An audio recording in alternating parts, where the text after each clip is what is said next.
Leaning toward Lisa over the table in our apartment's tiny kitchen, I said, "Check this out. Don't my eyes look smaller?" "Too much salt?" Lisa asked before blowing steam from the top of her mug. "Maybe." I pressed my fingers into the puffy skin that surrounded my upper and lower lashes. It was Saturday. My energy lagged and the warm cocoon of my duvet called. Eventually, I motivated myself to shower under a flow of hot water and throw on jeans and a chunky November-style sweater. Another glance in the mirror. Typically, I would blame a little puffiness on the regular suspects, PMS or MSG, but on this day, the skin around my eyes resembled spongy marshmallows. I wondered if more coffee might help. It didn't. My brain felt as dull as the Seattle sky outside the apartment windows, where falling raindrops played percussion on glass. Lisa took off to hawk hosiery during her Nordstrom shift downtown. I stayed in. As the hours ticked by, my legs felt tight, and my inner voice vacillated between calm dismissal, "It's nothing," and far-flung possibilities, bubonic plague. I had no idea to what extent, but I was not okay. Sprawled on the couch with the television on, I called my boyfriend, Nick, and vented about my dilemma. "I'll come over tonight with some booze to flush you out," he offered, sounding lighthearted. "Skip the booze, just come over," I said, pressing my lips together. "There's no party potential tonight." 6 months earlier, Lisa and I had graduated from college. I met Nick in college too, but with more credits to complete. He still lived close to campus, 35 miles south of our apartment. That night, after Lisa came home from work, Nick arrived with a bottle of wine. The three of us sank comfortably into the couch, but my mind was far from relaxed. Although I tried to silence my inner alarm, my eyes seemed worse. The skin around my ankles felt taut, and I had no fitting reference for these symptoms. "Drink up," Nick handed me a glass filled to the brim. "Jen, wine won't do it. You need a doctor," Lisa said firmly. "I don't have one." During the past 4 years of college, the student health building was an easy walk across campus. But I hadn't needed a doctor since graduation, and as a recent resident of Seattle, I knew nothing of the city's medical clinics. "Get one." The next day, I dialed my parents and explained that I felt off. "Maybe I'm coming down with the flu," I said in a measured voice. I didn't want to alarm them, but that didn't work. Although their Minnesota home was miles from Washington, they jumped into action. Monday morning, Dad reported he'd gotten a referral to a Seattle internist from his doctor in Minneapolis. They set an appointment for the next day, Tuesday at 11 o'clock. I noted it on my calendar and dashed out the door so I wouldn't be late for work. I snagged the bus from our Capitol Hill apartment to my office in Pioneer Square, where I worked as a public relations intern. Same routine as always. I raced into the building on Occidental Avenue, jogged through the lobby to catch the elevator, and stepped into the office on the 6th floor where everyone buzzed. 20 or so professional bees in a frenzy of creative production. After some quick nods to the bigwigs and a conference room on the perimeter of the open space, I sat at my designated intern cubicle. I resumed updating a CEO database and tried to ignore my swollen eyes, feet, and fingers. I was excited about this choice internship at Cole & Weber, a subsidiary of a national PR firm, Ogilvy and Mather. When my boss, Stacy, selected me from 200 applicants, I let out an involuntary squeal and shimmied a happy dance. With my foot in the door and my work in the mix, I planned to secure a future position. I wanted to put my newly earned business degree to work, so I intended to be the perfect intern. That's why I reluctantly approached Stacy, to tell her I had a doctor's appointment the next day and had to leave before my lunch break. She tried to scrutinize my face, but I lowered my head. Fine with me if she saw the same hard-to-tame, medium-length brunette hair and freckles splattered on my nose. But I didn't want her to stare at the swelling surrounding my brown eyes. "Everything okay?" she asked. She was 3 years older, and our relationship was strictly professional. But at this moment, she seemed more concerned about me than my performance. I forced a perky tone. Oh, I think so, just need to be sure. My daytime internship was for career advancement, but the pay wasn't much. So at night, I sold costume jewelry and taffeta prom dresses at a department store. Late 80s fashion was ripe with Lady Diana-inspired shoulder pads, vivid colors, and lots of chunky costume jewelry to complete the look. Pushing accessories and special occasion dresses covered the extra money I needed to pay my rent. That night, as I exchanged pleasantries and sold boatloads of gold necklaces and silver earrings, I couldn't ignore the discomfort that pressed against my skin. On Tuesday, I drove to the university district to explain my symptoms to a doctor. A nurse drew my blood and asked me to pee in a cup. Then I waited alone in an uncomfortable wooden chair, propped against the wall and focused on the vinyl wallpaper and tiles, a study in beige on beige. The fluorescent fixtures hummed overhead, blanketing me in a harsh, artificial light. Windowless clinic rooms are never cheerful, but thankfully in my young life, I hadn't seen many. The doctor walked in and sat down at the little desk next to me. He was tall and thin, with brown leather shoes that he undoubtedly chose for comfort over style. His face looked serious, no smile or friendly eye twinkle, and his white hair matched his white doctor's coat. He delivered his words softly, but they hit hard. I'm sorry, young lady. The result indicates your kidneys are damaged. I gave him a few seconds to tell me it was a joke, but he didn't seem like the jokester type, and come to think of it, how unfunny of a joke would that be? My mind raced with nonsensical thoughts. Yet this doctor was no nonsense. His practical shoes, case in point. And this situation was the farthest thing possible from a joke. I didn't realize at the time that these few moments with this unfamiliar man would forever link to the moment my life changed forever. Okay. How it starts. So, Jennifer, you do a wonderful job of melding your voices of innocence with your voice of experience. And that's the writer Sue Williams-Silverman came up with that terminology. And it's the voice of innocence, the one who's experienced that day-to-day, the character in the moment, and the voice of experience is the one who's kind of making sense of it all. And it's not easy to figure that out in a memoir, like from the time and the distance in which you can like narrate. So how did you come to the balance that you have achieved in the book? Yeah, well, actually, Kate, I learned a lot about this from you. Okay, not every question's gonna lead back to me. We worked on the book for a long time, but that's not what I'm intending here. Yeah, no, but I've learned a lot from you, and then also just a lot of other, memoir classes and things, but it is a hard balance. Like I'm a 22-year-old when I start this book, and I'm not a 22-year-old when I wrote the book, but I remembered so vividly, like I remember, Kate, you said you're so well connected to your 22-year-old.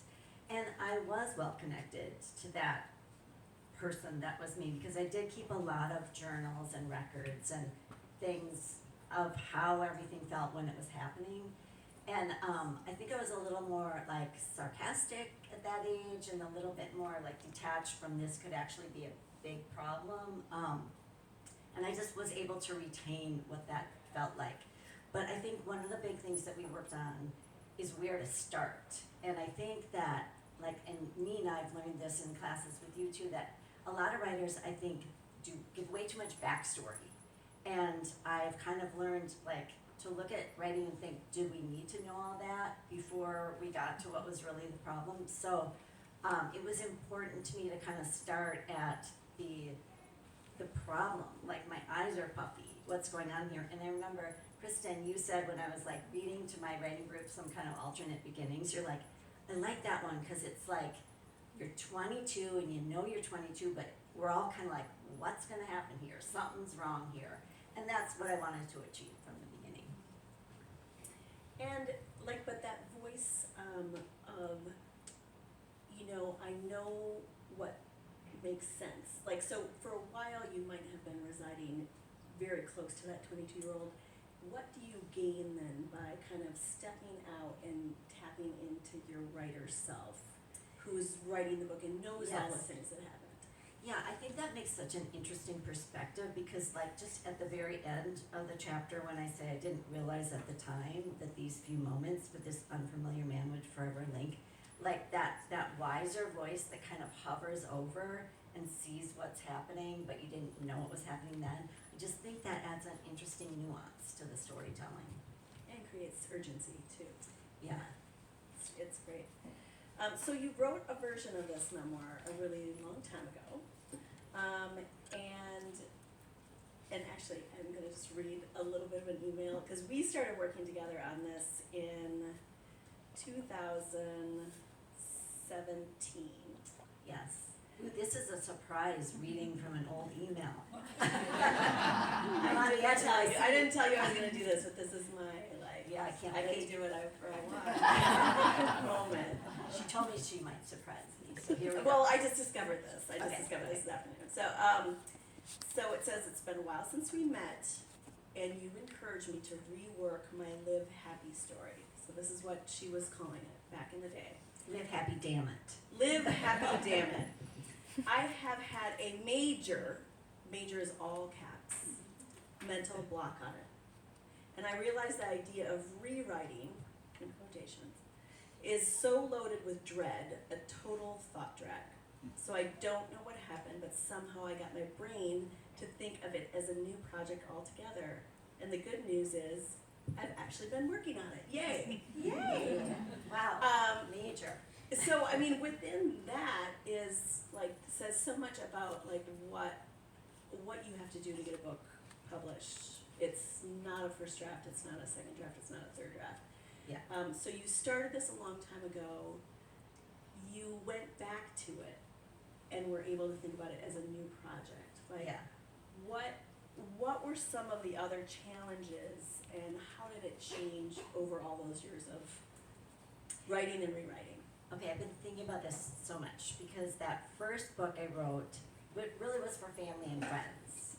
And I just wanted to get something on paper, especially like for my daughter Liza. I thought, oh, it's such a miracle she's here in this world and we live this amazing life, and what if I got hit by a bus and she never knows that like we've had this amazing experience just being alive and being here. But when I wrote the first one, my goal, being that it was for family and friends, was kind of like to say, I'm okay. It came from the position of writing like, don't worry about me, I'm okay. And it was actually kind of a cute book for my family and friends. Kate read it, she's like, what a lovely book for your family and friends. And I never intended to like publish it broadly, but at first when I wrote it, my mom loved it, and she's like, I want more copies, I need to give it to my friends because it's so great.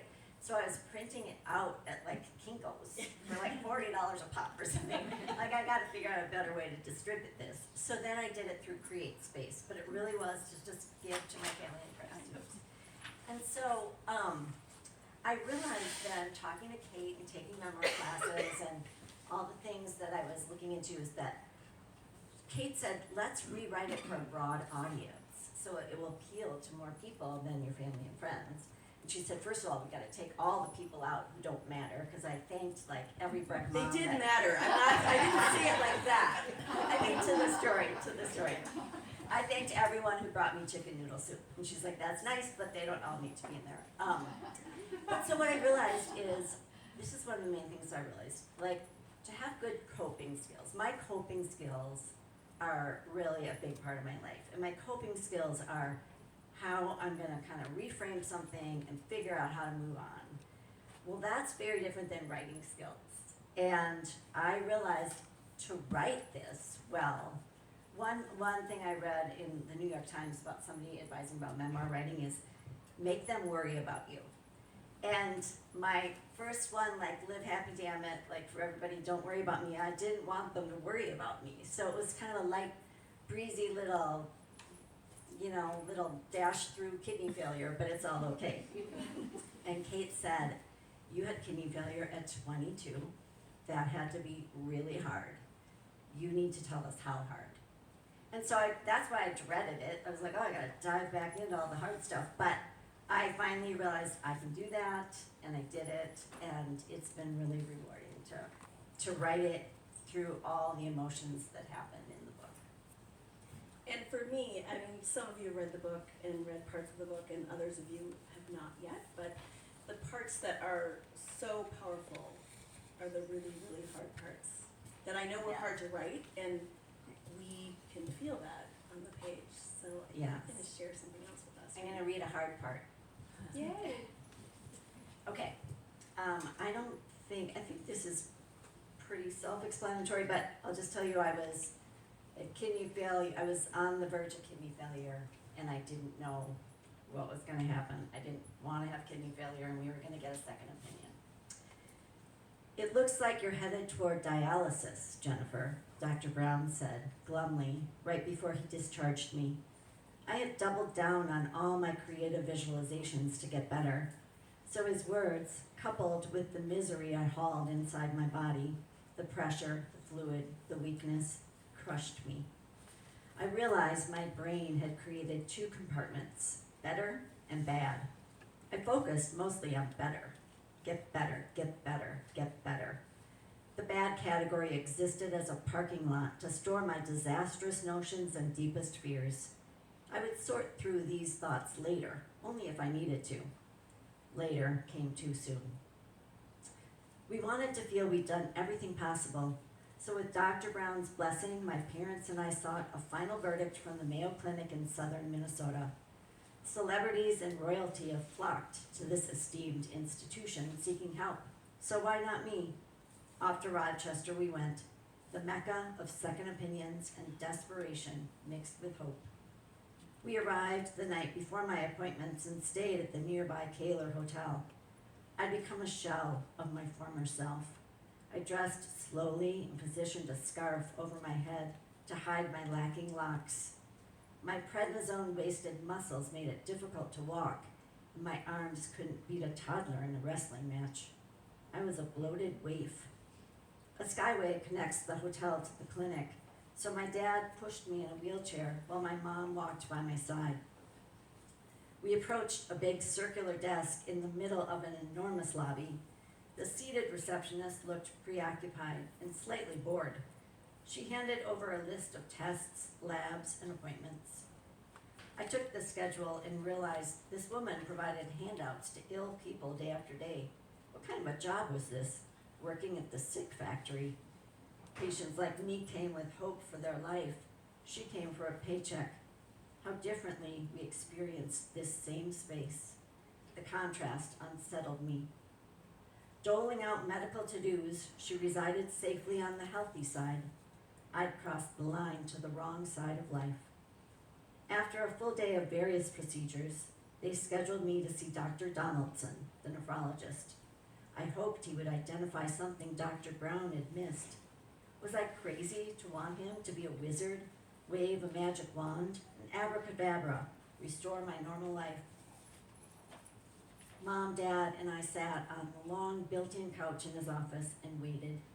He waltzed in, a fit man in his mid-50s with distinguished silver-gray hair and a confident expression. He was a cross between Frank Sinatra and Marcus Welby. "Hello, you must be Jennifer and family," he said. "Hi, I'm Jennifer," I said unnecessarily. Obviously, I was the patient. My dad stood to shake his hand. "Hello, doctor." Something about my dad's face killed me at that moment. He looked so hopeful. My mom sat still in her seat, as if a spinning plate balanced on her head and required considerable focus. It was agony. We were waiting to hear if the promise of my future would evaporate. If only I could stop being a troublemaker. What a complete reversal. This was relegation to a far worse fate than Mrs. Sawyer's corner. Dr. Donaldson started with friendly banter. I suppose his put-us-at-ease repartee was to establish a buffer of bedside banter. He traded pleasantries with Dad. Mom didn't partake. Although I appreciated the approach, I was not up for the effort. He looked at my reports and said, "Jennifer, you are a very sick girl. Your kidneys are damaged and they cannot be repaired. You will need to go on dialysis and have a kidney transplant." He fired the diagnosis like a cannonball. I sucked in a quick breath and hunched forward. His words ripped into me. I wanted to escape this room, this clinic, and my body. I felt like giving up right then and there. My parents' eyes dropped. I had let them down. How could I have done this to them? How could my body have done this to me? Dr. Donaldson was not done. Jennifer, you probably feel horrible right now. Your body is filled with toxic side effects from prednisone. I sat motionless and stared at Dr. Donaldson. You will get off this medication and become stronger, he continued. Your hair will grow back and you'll feel better when you're on dialysis. This is the worst of it. You're on your way to feeling better. I clung to his words. This is the worst of it. You're on your way to feeling better. As we stepped out his office door, he spotted the wheelchair parked a little ways down the hall. You know, I've seen people so weakened from medications, they arrived at my office in a wheelchair. Good luck to you, he said, and offered a sympathetic pat on the shoulder. My mom, dad, and I looked at each other, our mouths slightly agape, and waited for him to retreat into his office and close the door. Seemed like a bright guy, but he was pretty dim-witted about that wheelchair situation, Dad said. Quick, get me out of here before he sees it's mine, I said in a rush, as if we were about to commit a grand theft wheelchair crime. At that tiny moment, we laughed. The elevator descended to the first floor. Clumped together in the lobby, devastated, we hugged each other. The hope we held on to poured through the sieve of our second opinion. My dad looked up with wet eyes and choked out, I think it will turn out okay. The pilot light of his Dale Carnegie optimism still burned. My eyes reddened. I tamped down the rush of panic and said in a crackly voice, it has to. Then we just stood there together in a silent huddle. On the way home, Dad turned on the radio. Looking out the window from the back seat, I gazed at the blue sky and felt mismatched with the weather. I was incompatible with May. Bob Marley's Three Little Birds played from the speakers. The reggae filled the car interior with rhythmic conviction, a sweet song, a melody pure and true, a message. Don't worry about a thing. I like this song, my dad said. I think this guy is right. It's a good song, Dad. Every little thing is gonna be all right, Mom repeated the lyrics as if she was trying to convince herself. She wiped a cascading tear from her cheek. I sat back, closed my eyes, and tried to fold those lyrics into my thoughts. Dad bopped his head back and forth to the music, and Mom turned her head toward the window. Bob Marley briefly soothed our souls. Yet, as we drove home together, north via Highway 52, I had absolutely no clue where this road would take me.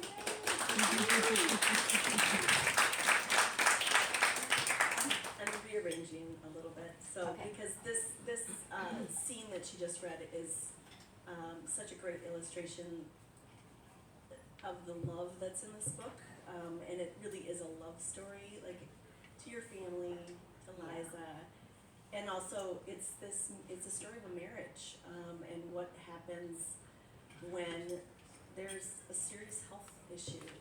So I wonder if you can talk a little bit about that. You don't leave out the hard parts of the marriage. Yeah. So, and Dirk is here, listening and Yes. so supportive and awesome. But can you Brace talk yourself a little in. bit about the challenges of writing about a marriage? Yes, I can. Yes, I do think it's a family love story. I like to refer to it as a family love story, and Dirk is my family because he's my husband. But I do put things in the book about when Dirk and I had challenges kind of dealing with everything. And I wanted to include it because for anybody who's gone through, well, first of all, anyone who's married, like, let's just be realistic. You know, you're two people who try to figure out how to stay married and how to communicate and how to, like, live your lives together. So I think when you add chronic illness as a layer on top of that, there's obviously things you have to figure out. And I didn't want to not put anything in there about that because I thought it would seem unrealistic to other people who deal with significant challenges. I mean, it's probably unrealistic to anybody who's married. So layer in, all these kidney issues, and Liza was born premature, and I had a terrible infection after that, and just you'll find out all about it after you read it. But so there was a point in time where Dirk and I had to figure out, we had two different, back to coping skills, we had two different methods of coping. And I felt like Dirk was detached, and he felt like I wasn't acknowledging enough hard parts. I was trying to stay like on top of everything with sort of good cheer. And we had to like sit down and figure out, okay, he said, you can say the hard parts. It's not gonna like crumble everything, but you have to let me express the hard parts too. So it was a lot about communication and figuring out, we both had sort of these different shields of protection that we had to, unify so that we could continue to communicate well through everything. But another point I want to make about that is, like, I went to a seminar with Mary Laura Philpott, who is a memoirist that I really like, and she was talking about how it's good to serve the story with things like that make sense, but there's also, you can draw a line of privacy. You don't need to tell people every single thing. So I wanted to protect our marriage at the same time. It's not a tell-all. It's informs you of things that we needed to go through, but I feel really glad that I put it in, and I feel really good about the protection of our privacy and respecting our marriage at the same time. And how did you navigate that with Dirk and really any of the people that are in the book in terms of, hey, is this okay to put in? Do they have veto power? Well, Dirk, for those of you who don't know, is a psychologist, which makes him a very great person to talk about things. Like, he's like, no, you can tell people that. Like, that doesn't bother me at all. So Dirk was an easy customer.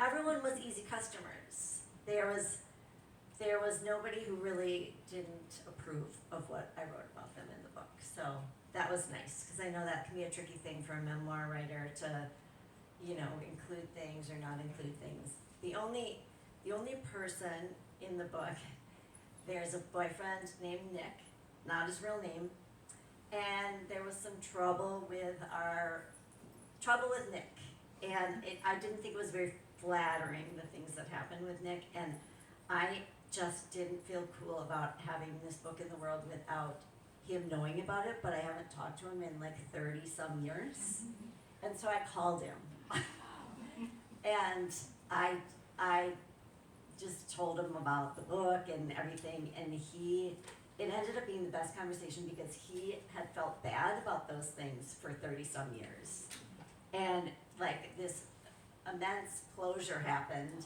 and I kind of thought, oh my gosh, it's sort of the point of the book. Like, we all go through things. I had a lot of sympathy for what he was going through. He was 23, and we were both 23, so it was kind of a good full circle, but that was the only person I was a little worried about, like, what if they read this book, how would they feel? That's great. And I think it's also a testament to the way that you are writing with such love for everybody and gratitude. I think that comes through, and understanding. Like, even though Nick was making some bad choices, you understood where he was coming from at that. I mean, he was a kid. That was back to your first question about my young person personality and my older person personality. I wrote what happened and what he did and how it made me feel at the time, but then my wiser, older voice also was able to say, looking back, I have sympathy for what a mess everything was. Yeah. That's great. So one of the things I love about memoir and literature in general is the power of the personal to make real change in the world. And I love coming to a book and just learning a whole bunch. Like, loving the story, but learning a lot. And I learned so much about kidney disease, about the process of donating an organ.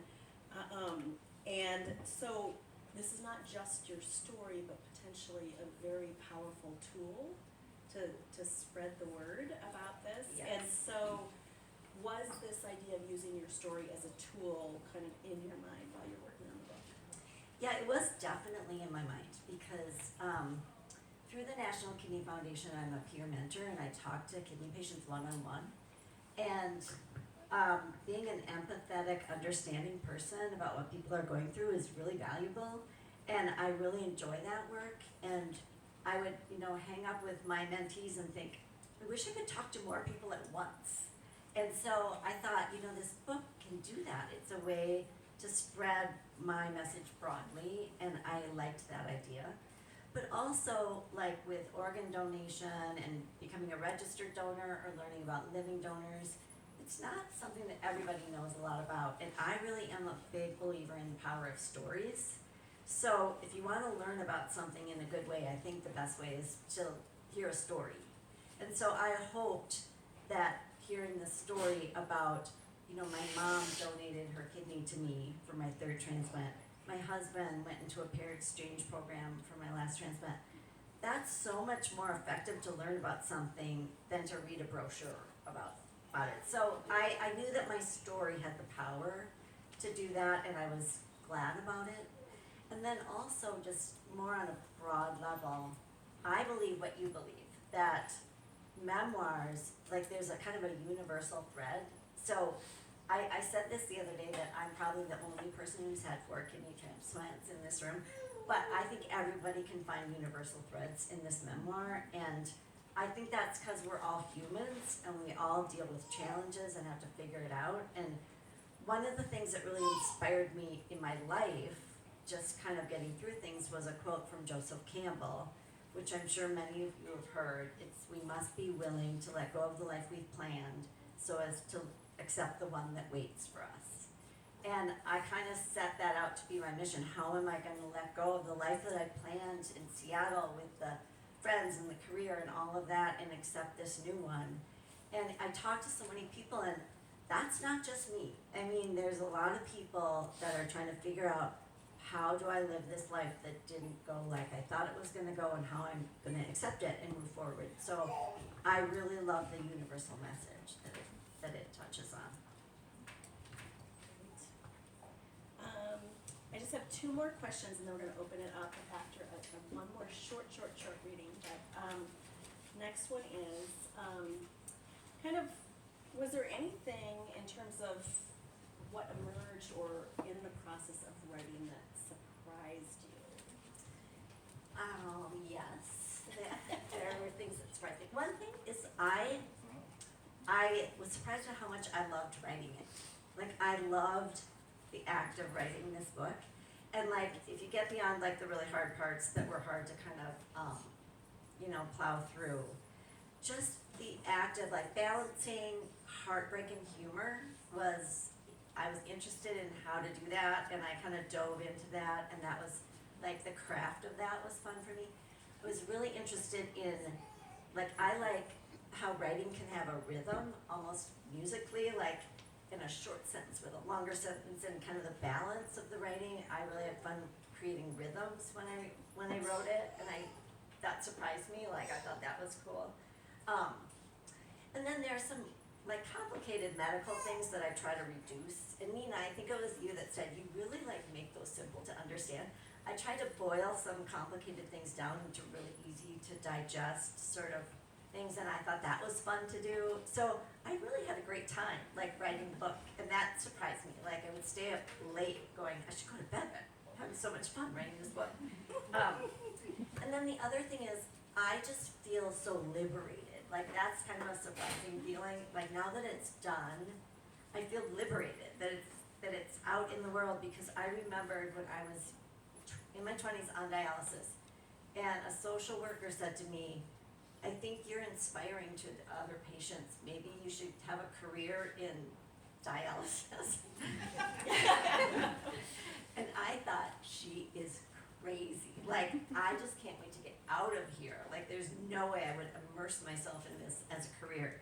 And I think that I don't even know if you remember this, Kate, but an early title of the book was More Than This. And I used to think that when I was young, I just want to be more than this. I didn't want to be like kidney failure girl.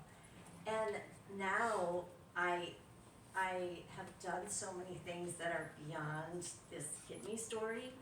You know, I mean, I had a great career in custom home building and just having a daughter and a husband, and I do a lot of nonprofit work, and I'm a writer, and so I'm more than kidney disease. And so now I can tell you all about the kidney stuff because I know that it's not the only thing that defines me, and that kind of makes me feel liberated. Love that. So liberated, yes, that's awesome. For the writing part of it, how does it feel to have it in your story out in people's hands, and are people reading it and reacting to your experience? What are some of the responses you're getting? I think it's been really overwhelming, actually. Like that universal thing that I mentioned about trying to, hoping it would tap into other people's hard situations and just humanity. That has been happening in a big way, and I feel so swept away by it. I mean, I've had, like, a chemical dependency counselor told me, I'm gonna give this book to all the people I see. I think it will help them. I had some parents come up to me and ask me to sign a copy for their daughter who is in recovery from an eating disorder because they thought it would help her. I've had 3 different people contact me and say they want a book for friends who are going through cancer or different things, different illnesses. And one said, will you please write a foreword, just like sign it with something about strength and resilience, because I want this to inspire her. I have a friend who's a brain surgeon, and she sent me an email that said, I want to give all my patients this book. So this kind of like all these tentacles of people saying that they think it will help people in all these different areas of hardship and offer hope I was hoping for that, and the fact that that's happened feels overwhelming. I can't believe it. It's just very rewarding. Huge audience. So I'm gonna just say I pushed you to do that. Write the book for a big audience. You did it! Yes. It's Thank you, amazing. Kate. Thank you, Kate. Yes. If anyone ever wants to write a memoir, call Kate, because Kate is an excellent But you coach. might not like me. Yeah, she'll tell you that in the beginning, but you'll adjust to it. Yeah. The other thing is, like, I think of it kind of like this, like, you can't say me too, because now me too means something else. So it's sort of like the me too factor, but not me too. It's like, I'm calling it sort of the I have or I also have factor. Because I've had like book reviewers who have said, I also have a chronic illness and this book meant a lot to me, or I have chronic pain and this book really helped me. So all these sort of I haves and I also haves are just blowing me away. I'm so glad that you wrote it, that it's out in the world now, and give us your last little read. Yes, I'm just gonna read like 4 little sentences to kind of launch us into question and answer time. And actually I chose this because this was just in the Pioneer Press. They did a little review of the book yesterday, and they put this in their review, so I thought if it's good enough for them, I'll just read it to you. I fortified my determination to boost my mind-body wellness with positive imagery. Everything I could do to manifest the future I wanted for my family, I would do. We had to be okay. I had thought the stakes of this game came down to heal or fail, and healing was the prize. But no, maybe the real prize is living.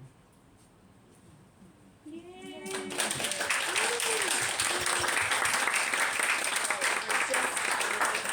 Annie didn't have to tell us it's time for Q&A. We're on We time, did it. Lindsay. So, does anyone have questions for Jennifer? Questions?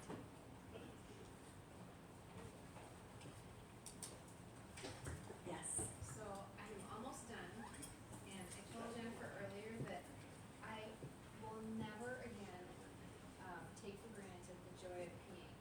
So I can just sit there now and do it, and I thank you for that. What You're I'm welcome. wondering is, you will too, read it, you're like, oh, so nice. Did you ever bump up again, or do you have any opinions about toxic positivity? Did you ever bump up against that? What did you do about it? Let me just repeat it because, or I will say that Chris is really excited. She loves to pee now and is really grateful for that. But just because it's being recorded, I will say the question. But did Jennifer ever bump up against toxic positivity? Yeah, I have a lot of thoughts about toxic positivity. I think what toxic positivity is when someone doesn't acknowledge that something is hard, and they just try to spin it so that it's not hard. And I don't like that. I don't think that works as sort of a coping skill. That doesn't get anybody anywhere, because I think that when something's hard, if you try to bat that away, it's like a boomerang. It just keeps hitting you. It's just not gonna work. So when we go through hard things, I think we need to let them in, and we need to process them, and we need to cry about it, and we need to go in the shower if you have to, whatever you have to do. You have to feel those negative emotions. And then if you can get from that point to a place where you can reach some kind of way to accept it or reframe it, I think that's wonderful. But toxic positivity, we hear about it so much, and it's kind of this new buzzword, but I think that's the problem with it. When we hear that phrase, I think it's meaning that someone's not able to accept something, they're just denying it. Does that make sense? Other questions? Are you working on anything else? Yes, I am. At the beginning of this book, I talk about isn't there always one domino that creates a cascading chain of events. The domino in this book was not a pleasant domino. It led to a lot of things that, weren't great. But my next book, I'm so interested in the idea of how, a domino effect of someone doing something very kind can cascade into a chain of events. And in particular, I know so many great stories of, an altruistic donor, or, somebody just out of the blue who says, I think I'd like to donate my kidney to somebody. There's, in particular, a man I mentioned in the book. His name is Ryan Glennon. He was a stay-at-home father of 4, and he thought, I want to do something good, so he just donated his kidney. And that's pretty amazing. It cascaded into, the number keeps changing. I think almost 40 people got kidneys because of his one act of kindness. And I love that so much, that one, and I always wonder, what made him do that? And what was the domino that made his domino topple? So my next book is dealing with those themes, sort of a domino effect of kindness in fiction form. In fiction? Yeah. Yeah, love it. Other questions? I'm just curious because I don't know a lot about this, but do you know why you had kidney failure? Why that? So the question is, why did Jennifer have kidney failure? That's a really good question, because typically the number 2 leading factors of kidney failure are diabetes and high blood pressure. I didn't have either of those. I have a very out of the blue autoimmune kidney disease. So there was no way to identify why or how it happened to me. It was just really bad luck. And it's a very stubborn disease. I like to call it a stupid disease. And so that's why I, get a kidney and I keep it as long as I can, and I've had 4, because it just kind of always will deteriorate the kidney to a certain point. But I will say my last kidney transplant, I just celebrated my 12th anniversary, which is the longest I have ever had, and so I'm pretty excited.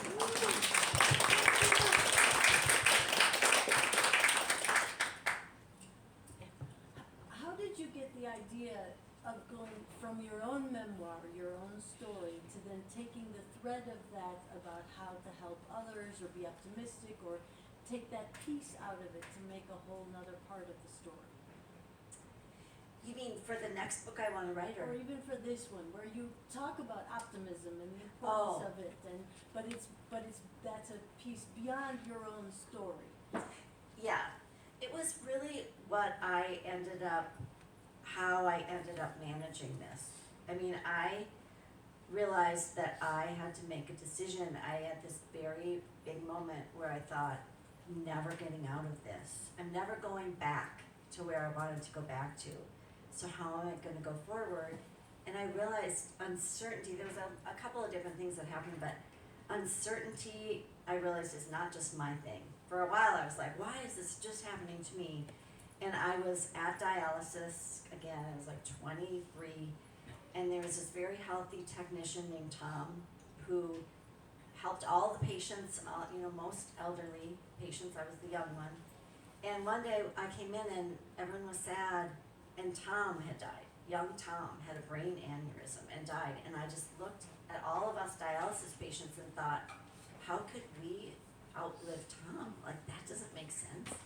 And then I realized, uncertainty, we all face uncertainty. None of us know. So I went forward thinking, okay, how am I going to manage uncertainty and hold on to hope and find joy? And that became sort of the way I tried to live my life, and then it spread from there. Other questions? We have time for one or two. One more. Liza. The book was a song, what song would it be? The book was a song. What song would it be? Liza. Leave it to Liza to try to stump me at my book event. I don't know. Bob Marley. Yes. Perfect. 3 Little Birds, Bob Marley.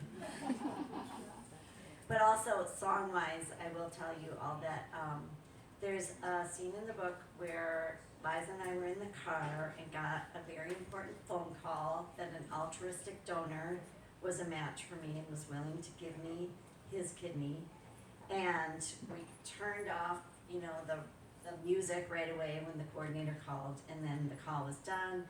The music came back on. It was Macy Gray singing "There's Beauty in the World," and we really bopped around to that song. Yeah. Thank you all. So Jennifer's going to be signing books. There's another reading coming up that I will be a part of on the 21st of September, and again, free and open. People can come and enjoy that as well. With Sonia Huber, who's coming to town, a friend of mine. The last words from Jennifer. Last words, thank you so much, you guys, for coming. Now, Annie has told me that when this part's over, I am to immediately stand up and beeline over to the books and not chat with anybody in this